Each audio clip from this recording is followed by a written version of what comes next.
Hello everyone, my name is Jen and welcome to the book Refuge and welcome to week 11 of 2023, which is always my favorite week of the year because it is birthday week. It's actually my birthday today that I'm filming this. So we're gonna move right along with everything because I have some fun stuff planned with my friends later today. But thank you to everyone who's already wished me a happy birthday and will wish me a happy birthday when you see this. Like, it's been a tough couple of weeks actually. And when I get this kind of love and support, it just reminds me that what I do is valid and that this is, you know, something that's worth doing and something that's worth my time, and worth the immense amount of work that it is to continue to, I mean, the reading isn't necessarily work, but to continue to put myself out there for everyone. You guys reinforce that and encourage me at every turn, and I'm so blessed to have you, like, absolutely. So before we dive into the 11 books that I read this week, including some very anticipated reads, I'm sure you guys saw in the thumbnail some of the books that got talked about, as well as some arcs that are some upcoming books. So before we dive into that, let me just say that this week with Patreon was kind of stressful and very exciting for me. I added 2 new Patreon tiers. If you aren't following my Patreon, you can follow it without actually being like a supporter there. And I launched 2 new tiers that are actually going to include a curated book box that I do for some patrons, but I already sold out the spots, so sorry to like tell you about it and then take it away. But I was really stressed to do it. I didn't know if it was something that people would want, and as usual, you guys they blew me away and sold it out right away. But we do have also some new supporters, which is just awesome. So we have 2 new channel members. We have Louise, who joined at the Romantic Renegade level, and Samantha, who joined at the Faded Friend level. And some of the rewards or perks that come with being a channel member is early access to all of my videos, as well as I do once a month a private hangout with like Faded Friends. There's also chances to vote on videos that get done. And yeah, it's a really fun time. I've had channel memberships for 2.5 years, and Patreon is coming up on its 1-year anniversary already. And speaking of Patreon, we have Tiernan Andrews, who has joined the Patreon. So thank you so much, Tiernan, for supporting me there and helping me do this. We are coming up, as I said, on the 1-year anniversary, and that is super exciting for me. So without further ado, let's get into the books, because we got some good stuff to talk about. As always, I have my notes here, so if I'm looking down at all, that's why, because I have a spreadsheet where I put all my notes in it. But, oh my gosh, it's not wanting to cooperate today. There we go. But we get to start with Mile High. So I read this for the Romance Takeover Readathon. The last couple books here I'm going to talk about, well, I think this was the last one that I finished out because it literally like blacked out my whole board. So I did film a reading vlog for that, but as I had said at the beginning of this, I was going through some stuff last week, and so that vlog was a bit more chaotic and jumbled than I meant, and so I did end up making it a Patreon exclusive vlog. I'm sorry, I usually don't say I'm going to do a vlog and then take it away, but stuff happens, and that's why I have the Patreon. They get to have kind of the outtakes and the mess-ups of that, but there were a lot of reading sprints that we did. This was so much fun over on Instagram. I know a lot more of you who are YouTubers were able to check it out this time, so that was really exciting. And I will hopefully in future readathons be able to include more of the YouTube viewers as well, so it isn't so secluded over to Instagram. But anyway, enough of that. I read Mile High. This book, I read it as a Bookstagram hyped book, and so many of my friends have been reading Liz Tom Ford already, and particularly some friends who were giving it 6 stars. Well, the next one, but they were giving books in this series 6 stars and just loving them so much. They were saying all these good things. So this one, I read this physical copy and I actually annotated just for myself because I knew I was going to be annotating The Right Move, and I just wanted to do both of them for me so that I had that. But this one was so much fun. So this one is about Xander's, who is a Chicago hockey star, and then Stevie, who is actually a like private flight attendant. So she's been hired by the hockey league to be their flight attendant. And right away, Xander has eyes on this girl, and she doesn't want like anything to do with him, and he kind of is a bit of a prick in the beginning. He's throwing his weight around a little bit, forcing this girl to see to his hand and foot, like, which seems like a super asshole move, and it definitely feels like it in the beginning. And like, if you check out the trigger warnings for this, which is kind of funny, which I love that Liz actually has a barcode for this, and I'm sure if you're reading in Kindle, you'll just be able to go to it. It says that this is a reformed playboy story. And so, you know, he very much has had encounters that are very much controlled, and, you know, like he's totally in charge of everything, and Stevie's just not giving him the time of day. And he goes about wearing her down. And it's kind of like, I don't know, it was so much fun to watch, because when he does like flip the switch to being like, I don't just want to be a playboy anymore, I want this girl, he goes all in, and he is like, it's so beautiful. This also has a beautiful found family. He is very close friends with a fellow hockey player and wife of that guy, and is like a surrogate uncle to their kids, which is so cute. And there's even a line in here from Madison, who's his friend, who's like, you know, we're brothers. We're brothers in all the ways that matter. And like, we're your family, and we're going to love you no matter what. And like that kind of acceptance and stuff reading, I just felt very seen. 'Cause that's something for me. Like, I don't have my own children. And my cousin is like adopted as my sister basically. And I will basically adopt anyone as a sister. Like, I'm here, let's go. And I just really appreciated seeing that in here. Stevie, I loved watching her journey. Stevie is actually the sister to Ryan Shea, who is the hero of the next book, which we'll get to. And so she is his twin, and so she has a very supportive brother who, he's actually the reason she lives in Chicago, because he wanted her to be close to him, and he is a basketball star in Chicago. So I really love that. But there was just something about this. There's the forced proximity of her being his flight attendant. There's also a no fraternization policy, but Xander's is just like, fuck that, I don't care. And they also kind of live in close proximity, because like their apartments are, you know, they're in the same area. Like, they're literally across from each other. The like buildings are, I think is what it is. Or like she lives in the same apartment. I don't even know. I think they live really close to each other too. It's great. It's forced proximity in a couple of ways. So this was just, it was a great time. I enjoyed it so much. It definitely lived up to the hype. This one I did give 5 stars because it was very foreseeable what the issue was going to be. So I wasn't too angry about that. But also Xander's had talked a big game, and the way he kind of acted, it's one of those where like he feels like he's being consistent for his character, but to us it's kind of like, dude, you fucked it up really bad. But his grovel is so good. The thing that was also hard, like there's a lot of angst for this, because this one does kind of have a little bit of an extended third act breakup. Now, the reason why I liked it is this is a plus size heroine. The hero spends the whole book building her up, both of her looks and her confidence. So then when, you know, they have a miscommunication where he's like, I want to protect you from the fame, like all this, blah, blah, blah. It's like, but you've told her that she's your number one, and now you're letting what people think kind of maybe change that.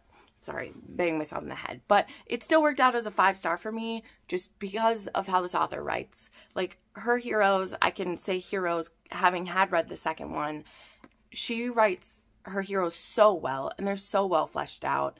And though in this case, her looks are something he notices first, he very much likes them. When we get POVs from him, especially sex scenes, and that's something that I deeply enjoyed, and not just because they were spicy, but the way that the author has the hero thinking during intimacy, just blows my mind. It was amazing. So 5 stars for this. This was a 3 on the spice scale. This was delicioso. I loved it. I loved it so much. I almost like cracked the binding on this. I was going hard with this book. I loved it. Okay, we got to keep moving along. Next, I read Fractured Souls by Neva Altaj. This book comes out the 30th of March. It comes out next week sometime. I am finally on Neva's art team. I'm so happy that I am. This is going to be book 6 in the Perfectly Imperfect Heroes or Imperfect Heroes series. And this one is about Pavel and, Pavel and Asya, I think is how we're supposed to say it, or Asya. And this is her heaviest book that she's written. She has extensive trigger warnings for this. She even, on her ARC team, like warned us like what would be in it. And she's like, if you don't want to read any of those things, please don't read this. So like we were well warned about it. I also know there is there's some controversy around Neva Altaj. There have been some accusations made. I don't personally believe them, and it's more so based off of what certain people say is plagiarism. Number 1, I don't know that there's proof of that happening. And number 2, you cannot plagiarize tropes and story beats, and I'm not going to get into a huge argument. Not that any of you guys would argue with me, but some people want to do that. But there's some things that keep coming up for her with that, so I don't want to act like I'm ignorant of it, but also I've done my research into what's being said about her, and to me, it's kind of a non-starter. It's like, just write your books as good as you can. There's going to be similarities between certain stories. The number of stories that are Beauty and the Beast retelling, the number of stories that are mafia, arranged marriage, you know, this and whatever, like, they happen a lot. Not to say some might not be more like each other than others, but it's just not enough for me to cancel an author who's been writing some of my favorite books that I've read when I don't see the proof. So just take that as my opinion. Anyone else is willing to form the one they want, but I will continue to read these books because this book, guys, this one hit me so hard. It was so powerful. So with this one, we have Asya, and she ends up getting kind of tricked into sex work. She gets tricked into prostitution and is being drugged to be kept there. And we know that she's being assaulted. It actually starts with the assault that kind of pushes her into this. And then we skip forward a bit till she's been there for a few months. And actually one of her clients, one of the people who is raping her for money, he like dies while he is with her. And she's able to escape completely naked, partially still drugged. She escapes and almost gets hit by Pavel's car. And so Pavel, he works at the nightclub that's owned by the mafia, the Russian mafia, and he brings her home, and they're like, she is a drug addict. It's clear stuff has happened to her. Like, don't bring her home. We need to like get her some help. But when she is examined by the doctor, and he's like, she's been absolutely destroyed, like physically, and she's had these drugs in her. But there's also something interesting about the drugs. Like, they're not a normal kind you would see. It seems that whoever was using them on her is testing a new kind of drug on their prostitutes to keep them compliant. So yeah, and then also what's very interesting about this one is it is very clear that Asya trauma bonds to Pavel. Like, for the trauma she's went through, she's not afraid of him or of him like seeing her body or like touching her. In fact, she literally clings to him like a koala. This man who saved her, she would let him do anything to her, which, I mean, of course he is not doing, and he is very much like, I'm not qualified to do this, but I will provide the safe place, even to the point of not telling her brother and sister that he's found her yet, because she is the sister of someone who's a part of a different mafia, but he respects her wishes to keep her safe. And I think that it was very powerful, but it is tough. But the thing that I love about Neva Altaj is I don't feel like she does things gratuitously. Like, there is tough stuff shown in all of her books. She deals with pretty tough situations, but I think that she does it pretty respectfully, And I found that to be very powerful with this. So yeah, this one is an age gap. This one is a like forced proximity because she ends up living with him. This is a like healing scenarios together, like healing intimacy when it finally happens. And it was just really beautiful. So I gave this 5 stars. It's a 3 on the spice scale. Trigger warnings. Definitely check her list when it comes out. But there is rape, there's forced prostitution, there is drugging of her, there's PTSD, and there is some violence. So this was a tough one.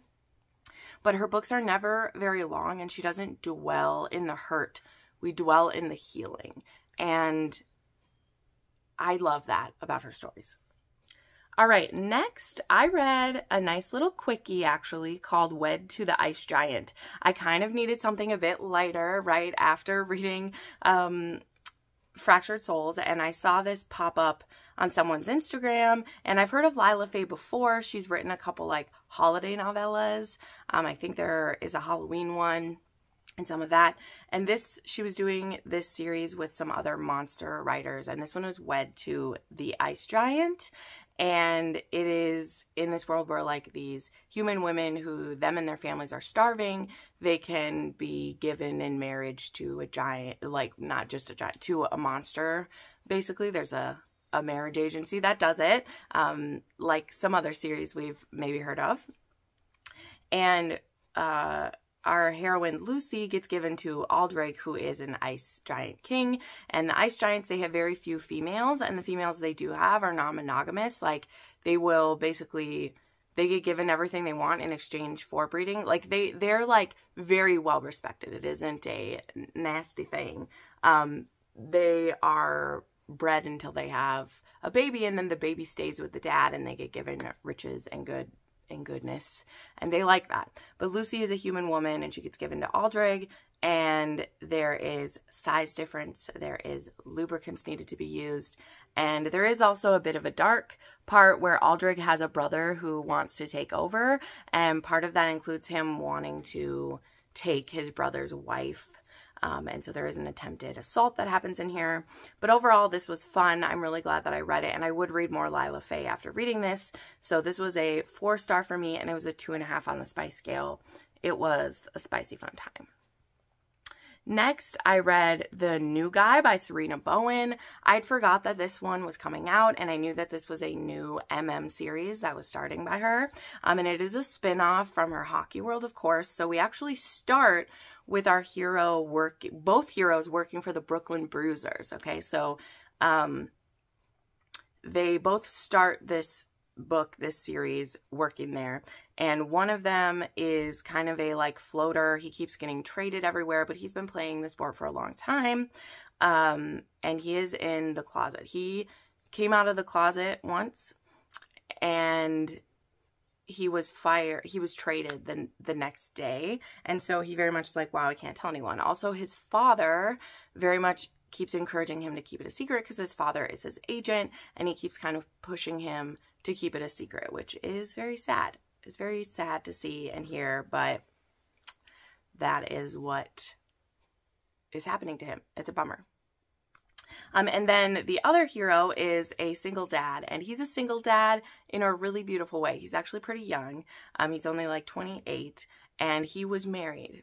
And his husband, who is quite a few years older than him, had an adopted daughter. He was actually in the process of adopting a child with his girlfriend who left him, and he was bisexual. He was able to adopt this little girl on his own, and then he and I think Gavin is the name of this. He actually got married to him when he was only 21, and they had a few good years together with this little family of 3, and then his husband was killed in a car accident.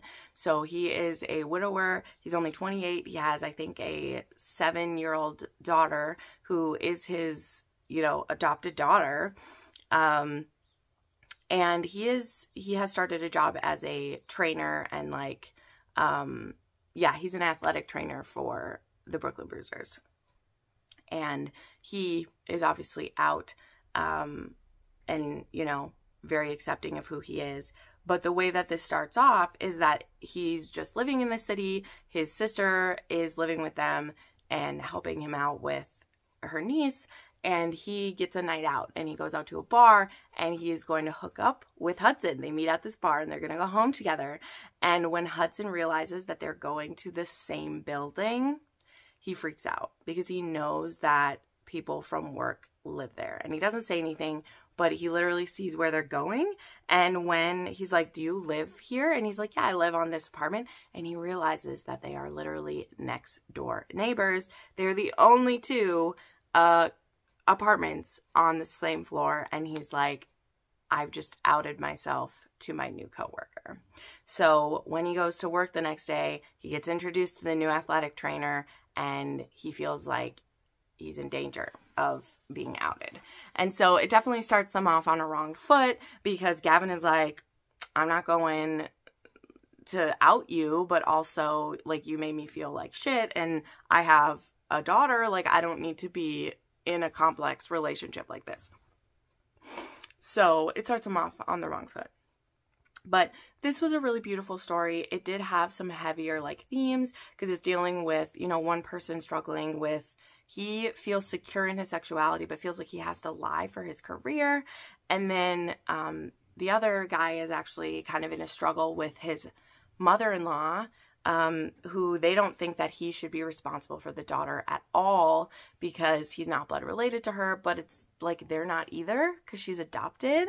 And so it puts him in a tight spot too, because he just feels like he has to always be, like, on top of it or risk losing his daughter to them, which isn't really true in a legal sense, but he also doesn't want to, like, tear her away from her grandparents, who he knows she very much loves. So he's in a tight spot all around. It's a painful place to be for all of us. It's a struggle.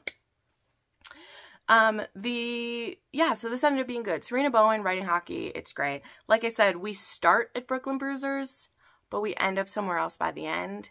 And that was some of the parts of the story that were tough. Like, this very much felt like the beginning of a series, and that we had to go through a lot of these painful things so that she could set up the rest of the series and we get introduced to new people and everything. But I'm going to be ready for the next books. Like, I'm excited for what's coming next. I loved reading some MM and very sweet stuff. Like, the dynamics between them were very beautiful. Like, the one hero, Hudson, like, he's never had penetrative sex with a partner because he's always had to have, like, secretive things. So for him, like, that's a new intimacy he gets to explore with him. And also the little girl is just delightful. So yeah, it was good. The conflict and, like, the angst in this, though, is more than I like, you know. I'm not a huge fan of reading sports romances where someone's in the closet the entire book. It's just not my thing. It's something I don't love diving into. But if I were to let anyone do it for me, it's Sarina Bowen.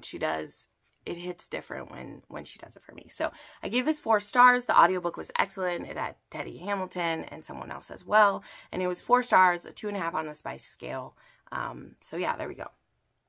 Then I read The Bombshell Effect by Karla Sorensen. This has been recommended to me lots of times. The Washington Wolves have, the Ward sisters have. I've actually read the first book in the Ward sisters series, because a lot of Karla Sorensen's audiobooks are on Anyplay, by the way, if you would like to listen to them there. It's great. Love it. And this is the first book in the Washington Wolves. So this one is about our heroine, Allie, who is a female billionaire, which is great, but it's sad because her father has just passed, and she finds out that she is the owner of the Washington Wolves, and she doesn't know what to do with a football team. And she has been a model. She's very talented at that. She's very beautiful, but she's also a very, like, caring woman. And she has a grumpy new next door neighbor who is very rude to her when she makes cupcakes and brings them over for him and his daughter. He thinks that she should, of course, know who he is. He doesn't know who she is. She doesn't really know who he is, except that he is an asshole to her. And then she gets introduced to the team, and he realizes that he was an asshole to his new boss. But he's a single dad, and he's extremely protective of his daughter. And so they move back there. He's also very grumpy. This is a grumpy sunshine for sure. Forced proximity because they live right next door to each other. And, you know, they are around each other quite a bit and they have this insane chemistry, and it goes from there. So this is really great. It was a good beginning to the series. I loved Allie. I loved the kind of team owner she was. The thing that I will say that I learned very quickly, though, is that this series, the formula is real. And we'll talk about the formula when I review the next one. But I did not dislike this. It was a very sweet, there's no other way to say it. The narration was excellent, and this series was supremely bingeable, as you're about to see. So I gave it 4 stars, and it was a 2 on the spice scale. Then I read a fan fiction by the French Press. So the French Press does a lot of fan art, or of fan fictions, and they're also a fan fiction author. And after seeing many of her artworks on Instagram, I decided to go to her AO3 page and download as many as I could find that I wanted. And most of them were Snamini. There was also some Lenape, Snoona, I think they're calling it Snoona. I'm not sure. Of which I want to read those soon. But this one is called Don't Leave Me Out in the Cold. And this one is the marriage law. And so Snape and Hermione have to get married, and once every week they have to do it.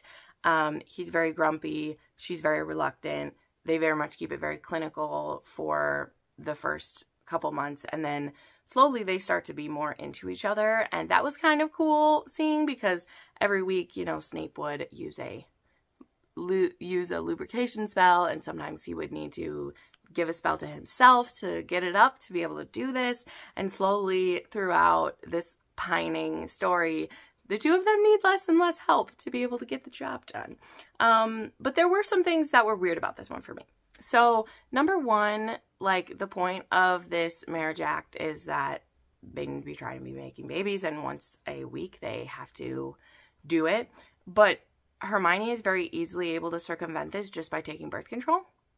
And it's like the Ministry would be so dumb not to realize that there's birth control option. I don't know. And maybe it's just because I've read quite a few other marriage law ones, and there's always a thing that, like, they'll know if you're using birth control, and it will cause you extreme pain if you do anything to prevent the possible birth of a child or whatever. And Hermione taking the pill is just enough to stop it. So I thought that was an interesting choice. I'm just saying, I mean, I get it that this fanfic author didn't want it to be about the procreation part.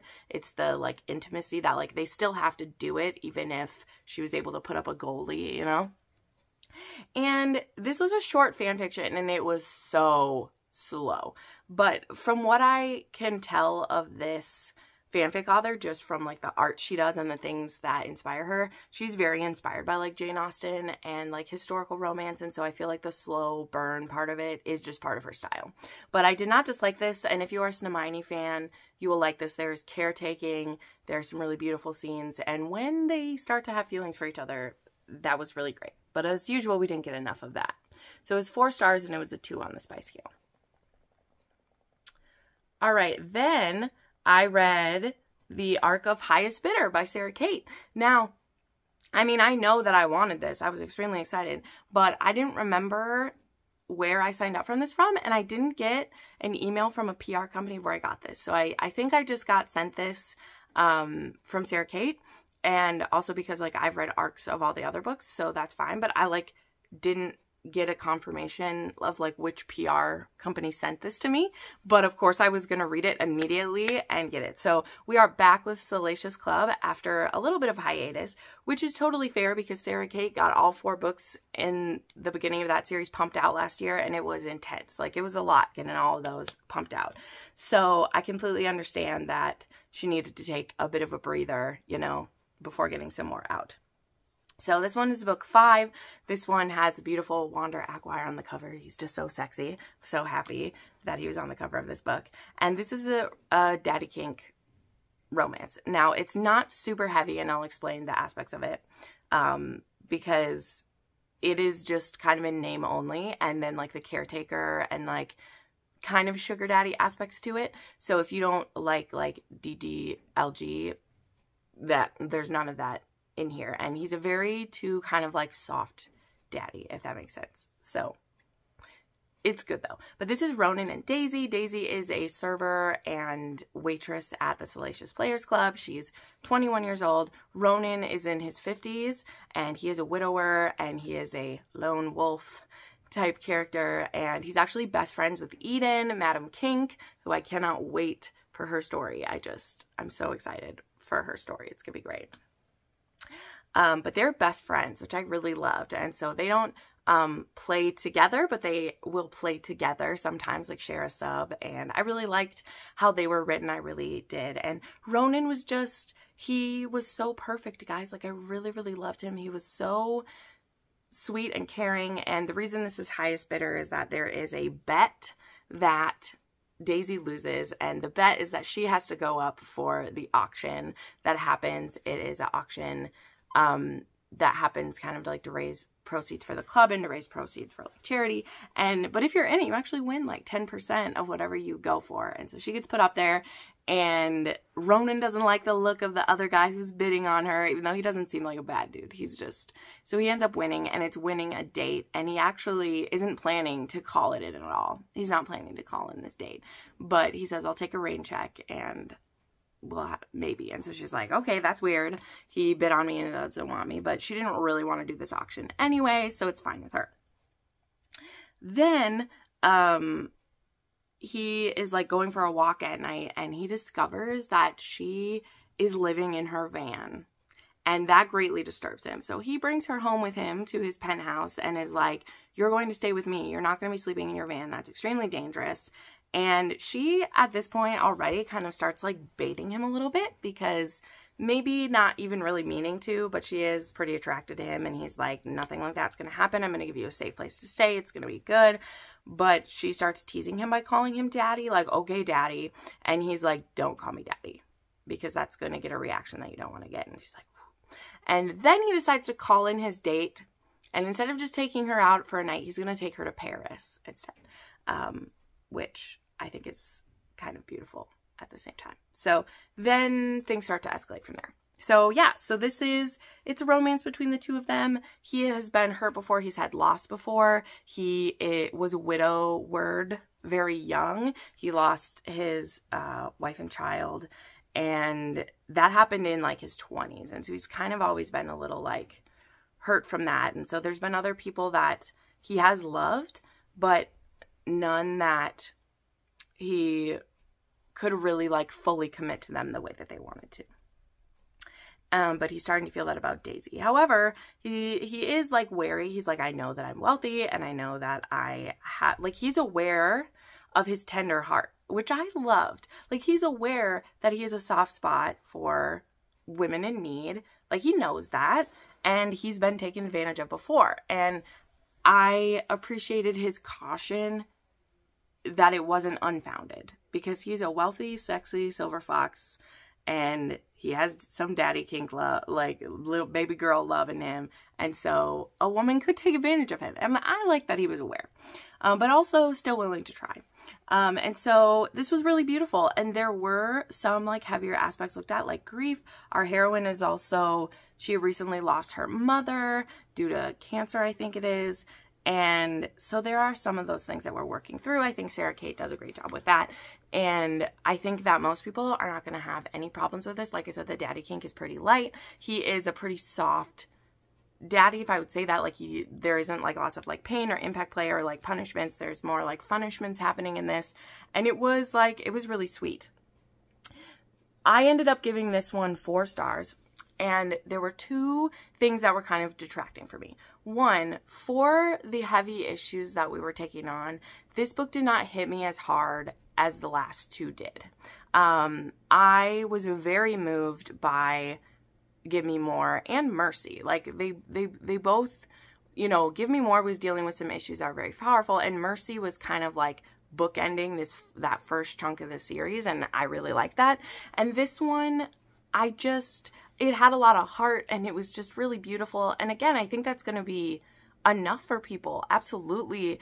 It's just, I didn't feel as hardly moved by it. And so I'm not comparing it to other books with daddy kink. I'm comparing it to the predecessors of the series. And for me, there wasn't as much with that. And then there's the secret that the heroine's keeping. And I had a suspicion. I mean, you're supposed to have a suspicion. There's some hints revealed, and we know the heroine is keeping a secret. And the kind of secret that she was keeping, I was like, this is fucking stupid. You are going to cause so much damage with this secret than if you had said it from the beginning. But because she was attracted to him and intrigued, and she knew that this secret would kind of put a space between them, in my opinion, not one that she couldn't have overcome, but she assumed it would be such a big space that she just didn't tell him until the man's in love with her and ready to give her his whole soul, which is the issue we were getting into. So I know that that's the natural conflict progression that will happen in stories like this, but for me, I was just like, nah, like we've done this better. We've done this better. And Sarah Kate has very much impressed me with her third act conflicts in previous books. In books 3 and 4 particularly, her third act conflicts were well thought out. And this one, you could see it coming like a freight train from 50 miles away. And the way that it gets exposed was so cliche to me that I was like, no. So I still love this. It's still one that I would revisit with the audiobook and enjoy. I am not telling you to stay away from it, because the issues I have with it are issues that a lot of romances have that we still love. And again, a lot of my friends who are reading it, giving it 5 stars, they don't have the same problems. There's nothing that I'm like, you guys are really missing something. Like, no, it's a beautiful story. It's hot. I can't wait for Madam. And I'm telling you, if Madam Kink isn't on the cover of Madam, I will have judgment, okay? We didn't get a female on the cover with Mercy, which I was okay with in some aspects. But if Madam isn't on the cover of her own book, your girl's gonna have problems. Anyway, loved it. Moving along. We got to keep going. Then I read The X Effect by Karla Sorensen. So we continued the Washington Wolves. Like I said, all these audiobooks were on Anyplay, and I was in the mood for them. I was really cruising with my cross-stitching project, as well as I was visiting my family last week, and I had a lot more time to listen to stuff than I did to like read with my eyes. So this one's book 2. This one, it was kind of cool because it's called The X Effect, not because the hero and the heroine are exes, but our heroine, Ava, her sister was with Matthew, the hero. And now it's been like 10 years. Her sister had cheated on him, and she hasn't seen him since. And now he's come out of retirement to take a 2-year contract with the Washington Wolves to try to get himself a Super Bowl ring before he rounds off his career. And Ava is the press manager, the social media person for the Washington Wolves. She is very professional, good at what she does. But when she finds out who their new player is, her crush from when she was a teenager just comes rolling back, because he was dating her sister all while she was in college, or well, they were in college, and she just really liked him, and he was kind. And her family has always been kind of dismissive of her. That was honestly like really hard to read in this, like dismissive families and like intense relationships like that are always really difficult to deal with. Like they're tough. So yeah. But anyway, I had a good time with this one. This had, like, they had really good chemistry right away. The thing with this one is that, again, the conflict for this one was just like, why is this a conflict? Part of it having to do with, you know, the fact that he had dated her sister. Like, her sister is happily married and, in fact, is having a vow renewal, and, like, Matthew and her sister just weren't meant to be at all. And she gets herself into kind of a sticky situation with a misunderstanding with someone else. And then there's this huge blow up, and I was just like, why are we doing this? But Matthew was super supportive, wonderful hero. And so this one gets 4 stars because of Matthew. I was going to drop it down to 3 because of the heroine, but then Matthew won me over, and she had a good gesture. So, 4 star for this one, a 2.5 on the spice scale. Then I read one of my most anticipated things of the year. I read Miles Ever After by T.L. Swan. This is a collection of 4 epilogues. It's an epilogue for each brother in the Miles High series. So, do I care about any of the brothers except for Tristan? I do not. But I still read the whole thing, and yeah, they were all fine. But Tristan and Claire gives this whole thing a 5 stars. So there's about 50 pages for each couple. The first one is Jameson and Emily, and they're needing to have a little bit of vacation. They want to start having a baby. Jameson has been super stressed about work. He's very anxious. And so Emily kind of forces him to take a vacation to help him to relax and, you know, give them a chance to create a family. That was really cute. It was fine. I'm going to talk about the other 3 before I come, or the other 2 before I come back to Tristan. So then there's the takeover epilogue. We're coming back to that. Then there is the do-over. Not the do-over. What's the third one? The Casanova. And this one was the tough one to read, okay? So there's the trigger warning right at the front. This one is about infertility. Our heroine has endometriosis, and her and, is this one Elliot? Yes, because Christopher's last, yeah.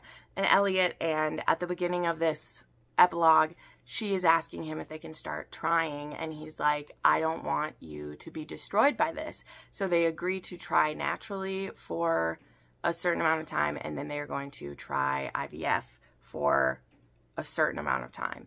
And through this epilogue, like, we see them go through that, and then we see what happens so that they get their child, because this is a happily ever after story. So there's a way that they get their child, and it's very beautiful.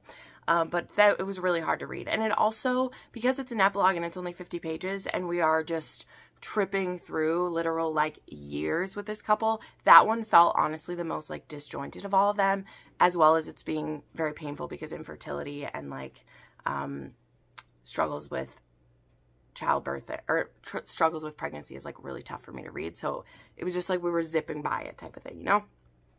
Then there was the do-over epilogue, and this one was Christopher and Hayden. There we go. See, I care so little about them. Honestly, didn't pay too much attention to this one. But what was cool is I think that TL Swan is hinting that there will be a second generation series, because near the end of this, and again, I'm not even pretending, I wasn't paying that much attention. I don't care about Christopher and all that. But there was some discussion about the older Anderson Miles boys. So Patrick and, not Patrick, but the three boys. Okay, so Fletcher, Harry, and Patrick. There we go. Fletcher, Harry, and Patrick, as well as then the adopted son of Christopher and Emily, and I guess them, like, not getting along, but talking about their business and all that stuff. Because, you know, like, we'll swing back to the takeover one. The boys are going to be taking over Anderson Media someday, right? So, anyway, those 3 epilogues, they were fine. They were great. If you love those brothers, you're going to love those epilogues. But I was in this for Tristan and Claire to get 50-some new pages of one of my favorite couple in fiction. And ladies and gentlemen, I will tell you that TL Swan did not let me down for this, okay? We go through a few years with them in this short amount of time but first we get to see it, like, kind of the day after the ending of Takeover, and I don't want to spoil this for you guys, but, like, where we end with knowing Claire's pregnant, with Tristan telling his brother that he's going to be helping run Anderson Media until his boys are men. I'm not going to cry. Not going to cry. We see that as that's the last line of the takeover. It's beautiful. And then we start this with Tristan and Fletcher revitalizing the company, him setting up what it's going to look like. And we start with Claire deciding that she's going to be a stay-at-home mom. And he's like, I don't want to take your company from you. And she says, you're setting me free. Because she's been so worried that you would let Wade down by letting the company fail. And by Tristan taking over this and helping her sons become the best that they can be in business, he's freeing her up to do what she wants to do. And it's so beautiful. But that's not all. There's more, and I won't spoil any of it, because if this little thing was only them, it wouldn't have been enough for me. I would have read all 200 pages about just them, and then it would have been a 6-star one. But the other brothers need to get theirs too, because apparently other people like people besides Tristan. I don't know who they are, but they do. So I give it 5 stars. Really, what was 5 stars was the takeover one. The other one's 3 or 4 stars. They were fine. So it was beautiful. Loved it. All right, then I read The Marriage Effect by Karla Sorensen, and I won't lie, this is the one that I was most anticipating in the series because it sets up the Ward Sister series, which, as I've said, I've already read the first one in that series. So it was cool to read this one because this is Logan Ward. Now, he's been keeping a pretty big secret that he's the guardian of his 4 younger sisters, and his brother is trying to take them from him. He thinks that his job isn't stable and that he and his wife want the, you know, the clout of being so good as to take in his younger half-sisters. And Logan is just like, no, they're mine. They're going to grow up well with me, and I'm going to do my damnedest. And so he is doing that. He's trying to keep them out of the media, but he's raising 4 girls, and some of them are teenagers, or I think all of them are teenagers, and like, he's in deep. And the story kind of starts with Paige, who is best friends with Allie. She's been staying with like Allie and Luke in their huge mansion for the past like couple years off and on. And she ends up agreeing to, like, Logan had to go to the hospital because his sister was in a car accident, and he leaves his phone at the team barbecue. And so she agrees to bring it to him. And because the guard won't let her through, she pretends to be his fiance. Only his brother happens to have shown up to try to stick it to Logan because the sister was in a car accident, and he overhears her saying that she's his fiance, which she's only saying so that she can sneak in there. And now she just keeps pretending, and Logan doesn't want to say anything to make his brother think anything else, so he just goes along with it too.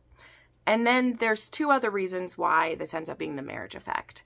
So Logan hears from his attorney that the very best thing for him is if he could be married. And Paige has received an inheritance from her aunt, but her aunt is only going to let her have it if she can get married within 6 months. Otherwise, it will like be donated to charity or something, or go to her cousin, not to charity. And so she agrees to marry him, and she knows that she would need to be married to him until the like oldest child was 18, which would be 2 years. So this wouldn't just be a short term, we can do it and then get the divorce. Like, if they're going to do it, they're going to do it long enough so that they're all safe. And so it's a really cool setup, right? It's a marriage of convenience. It's Grumpy Sunshine.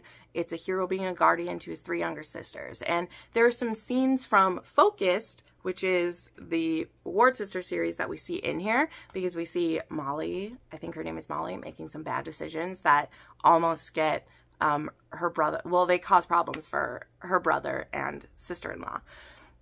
And I mean, it was really cute. I understand why a lot of people love this. This is a modern day marriage of convenience, and it's really great. The reason I think this one suffered for me is that I binged the whole series in 2.5, 3 days. And the amount of like repeated story beats was too formulaic for me. It was too formulaic. And I've seen a lot of friends who've given this 3 stars, and some people it's because this is the only one they've read. This is the one they've been recommended. Some people, like, it's totally fine. They just love it that much. There are a lot of cute things. The hero is very grumpy.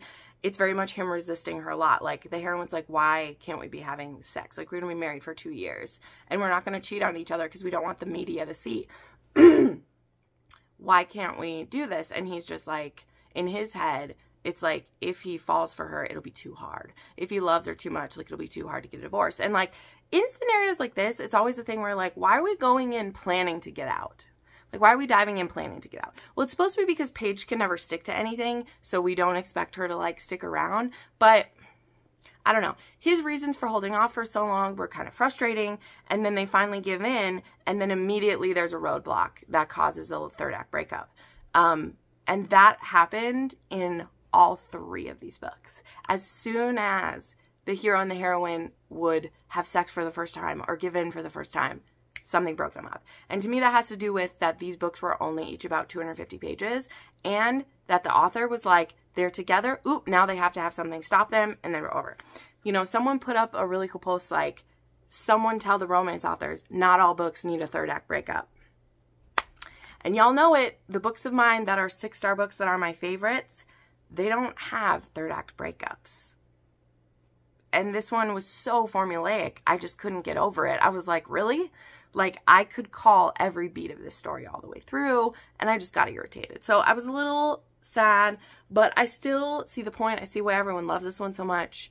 I'm excited to read the rest of the Ward sisters now that I've read this one.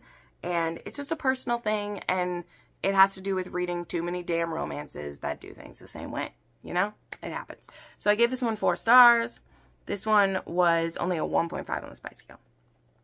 And then, speaking of books that don't have the formulaic third act breakup, is the book that I won't be talking about, which I know some people might be mad about.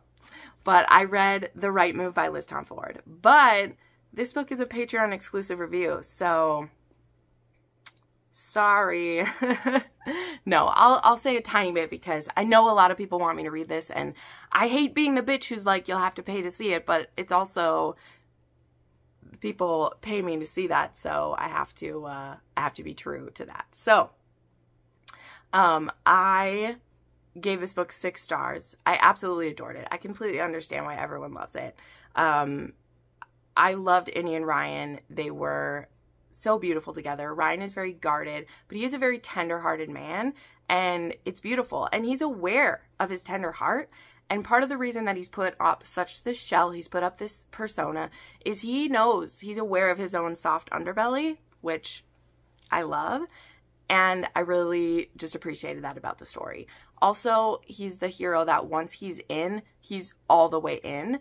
And I love that. And like I was kind of making the comparison, this one has a very like slow burn for it. And so by the time they are together and then we have an issue, you know, we have what could be our it is the third act conflict.